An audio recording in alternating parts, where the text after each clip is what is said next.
Welcome, I'm Darren, and I'll be your guide today as I rank the best insert card designs for 1992 across all four sports.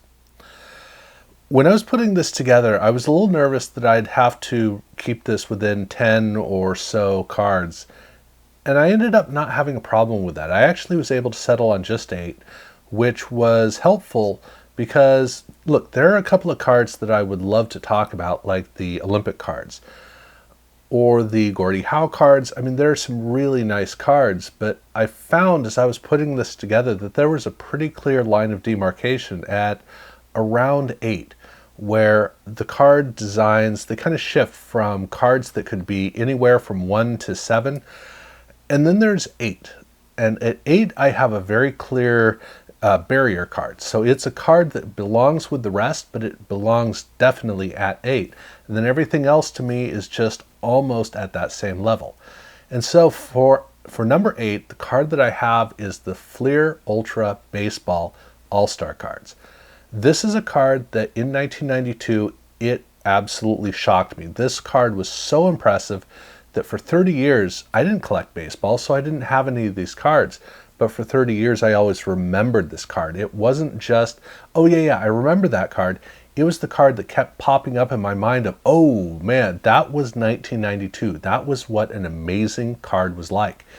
And so after 30 years, as I was putting together this channel, I needed to finally get one of these cards. And when I did, it did not disappoint. 30 years later, it had all of the same vibrance. When I looked at the card, I said, yes, that is the card I remembered. It's the card I've always had in my mind. Now, setting aside the back, because Ultra was having a tough time with card backs in 1992 for some reason, at least with inserts, the card front, it does all the things that you need. Gorgeous marble, absolutely gorgeous marble, kind of a 3D effect for the chamfering, the gold foil, everything is working absolutely right.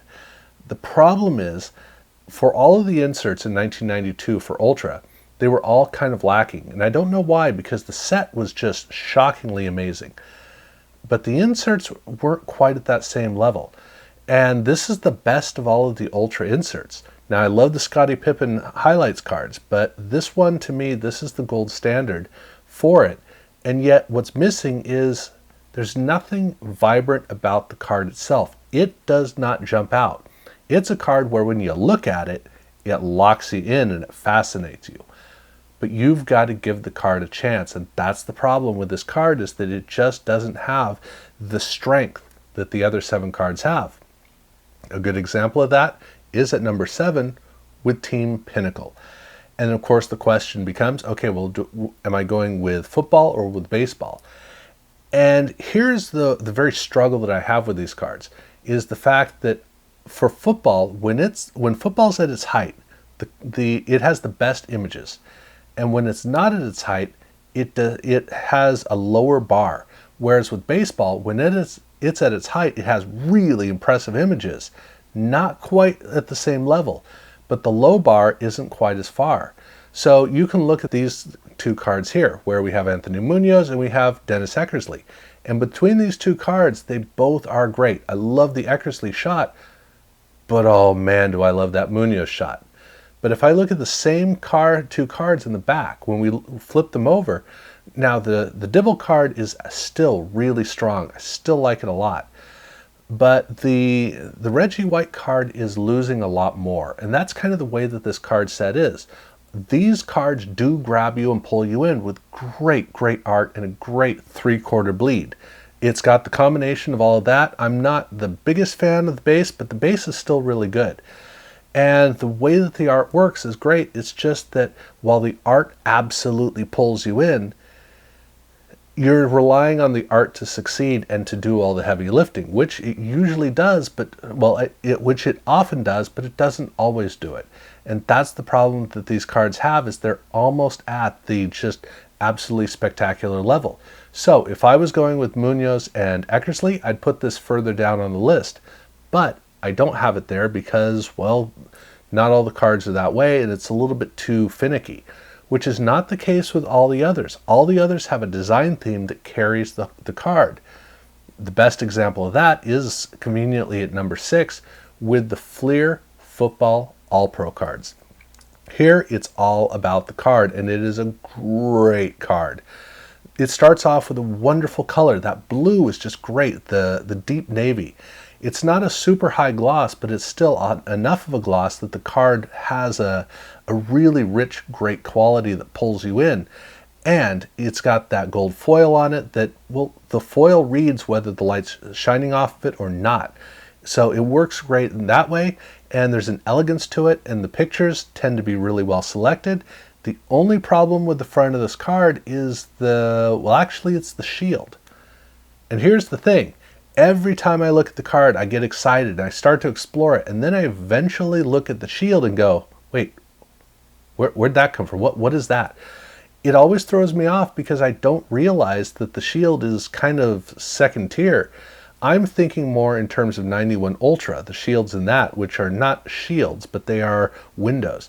Here, this is the weak point of the card, but it's white noise. It's something you don't even see. It does muddle up the picture of the player, so the player could be more vibrant. But setting that aside, it doesn't drag the card down. The card looks really good, and it's the card that carries and showcases the player. Well, really what it does is it gets you excited about a player that you can't really see too well. So it's kind of an interesting card. But to me, those three are the honorable mentions. I feel comfortable setting them kind of off at the side. They, all have their weaknesses, as do all of these cards. But when I get into the top 5, to me, this is more of a comfortable group of being together in the top 5. And again, I want to move all of these up, but I just can't do it. I think that right now, I think this order is about right. And I start off with the Upper Deck Basketball Jerry West Selects cards. Oh, these are nice cards. Really nice. They have great color. That's the first thing that pulls you in. This is a card where when it's in the display case, it's going to grab your eye. It's not going to overpower everything else, but it's definitely going to grab your eye with the team color. And you can see the rich colors in the image there. They stand out pretty strong. The design is really nice and really professionally done. That white band is not even a weakness. It's not the greatest addition, but it's the right addition to have. And so the card just works on every single level. Well, okay, except for one thing. It doesn't have excitement on it. The images don't usually read very well. Some of them do read pretty well, but for the most part, they kind of get blended together. So it's the card border that's carrying you, but the rest of the card, it doesn't have the kind of strength of the image that I'd like to see. And at number 4, you get to really see that with the Fleer Basketball All-Star cards. Here, it's all about the image. And they did a great job with it. Now, I love the horizontal format. That gives a lot of flexibility for the designing. But this is a card that's all about that portrait shot, well, semi-portrait shot. It's an action portrait shot of the player. And it's not completely a monochromatic, but it's very close. The card is all about that shot. And then it has a smaller action shot of the player that's kind of like a little accoutrement. But the card is built around that monochromatic color fade in the background that just showcases the action portrait shot of the player. The border around the outside makes it look really nice. Again, really formal, very much like the All-Pro cards. But where the All-Pro cards, the player kind of got lost in the card, here it's all about the player. It reads gorgeous as a professional card, and I love the All-Star logo. I love everything about the card. And it has the fun, it has the energy, but it doesn't have the edge. And this is another one of those cards that resonated with me from 1992 because it's that strong of a design. But there is a vibrance that it's missing. And at number 3, I've got that with the Upper Deck Football Heroes set. Doesn't matter if you're looking at Walter Payton or Dan Marino. Doesn't matter at all. These cards are so well designed, and for the Heroes cards, you're going to have a tough time arguing that any of the other Heroes cards can match up with this design. It does everything that you want it to do, especially because it's a creative idea that you wouldn't have necessarily planned. Instead of having a strong card that pulls you in, the card kind of gets out of the way and it showcases the image of the player, so that the image of the player is what grabs you, and in a display case you're gonna notice these cards. In fact, of all the cards we've looked at, this is probably the one you're gonna notice the most. It does a great job of all the things it's supposed to do, not just with framing, but also giving the feeling of these are great legendary players. The whole stone theme is also very much a Romanesque theme, with the way the text is in it, etc. So you get it's kind of like being on a pedestal. But it also works not as well in a single card format as much as when you get these on a page, because they're designed to be in nines. When you get multiple cards lined up, they read a lot better because all of the borders work together so that the images all really pop out to an extended level. And that's what I love about these cards. So what do I have at number 2? Well, at number 2 I have Upper Deck in hockey, the all rookie team cards. I love them. I love them. So Upper Deck had already started kind of a tradition of doing cards where they have an echo of a player, 3 shots of the player all in sequence. The cards look great. I've always loved those cards, the way they come across. It's tough to find a better one than the Joe Montana card from 1991, but still, every one of these cards looks really cool. And basically Upper Deck said, well, what would be even better? What if we did a whole insert set just like that? And all I can say is thank you. Yes, thank you. That is exactly what I needed.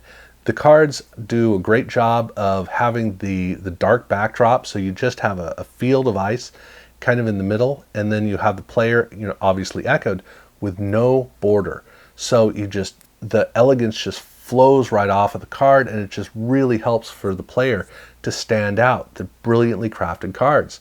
Silver foil I like, although I have to note that the SP card with Pavel Bure, where it's gold foil, I like that a lot more. But still, this card set, to me, every time I look at it, I just go, dude, they made a card set of that. Which I know, I've had these cards for a long time, but I still have that feeling of, dude, I can't believe they did it. It has that kind of quality to it, so I love the way it comes across. But for number 1, in 1992 for the inserts, I can't do anything other than the Pro Set success of Pro Set Power combos. This card is, this is the high point for Pro Set. Now, 1990 and 91, they really did hit their highs in terms of they were dominant across the entire hobby of cards. But here, they got to that next step that they had a difficult time getting to. And the fact that I have this card at number 1 compared to all these other inserts tells you everything you need to know. A lot of these inserts, you don't want to turn around and look at the back. Here, it's also an underwhelming back, but it's still an unusually good back considering even these other cards. But it's all about the front, and the front does everything I want it to do. It highlights the player, it has a great shot of the 2 players, it has the holofoil text on it, all of that looks great. But there's something that I want changed about the card, and what's interesting for me is I am a really good art critic, and I can normally figure out something that's bothering me in art that I'm looking at, which really helps me with these rankings. The problem with this card is that there's nothing wrong with it. Really, it's that the pictures tend to be kind of underwhelming, sometimes because of who the players are, but what I wish is that the set was bigger, so we had a bigger variety of cards, or a bigger variety of images to choose from. That's the problem that I have with this card. The card to me is we don't have enough of the really awesome shots captured in it. And that's kind of the weird thing, is that the card is overachieving. It shouldn't be this good. With the images that it has and the theme that it has, it shouldn't carry as well as it does, and yet it does do exactly that. That one image that is just jaw-dropping in the set simply isn't here, but it's not needed. It's still the best design without that image. So for me, it's an embarrassment of riches. I want that one card that is just too surreal. They didn't give it to me, which is fine.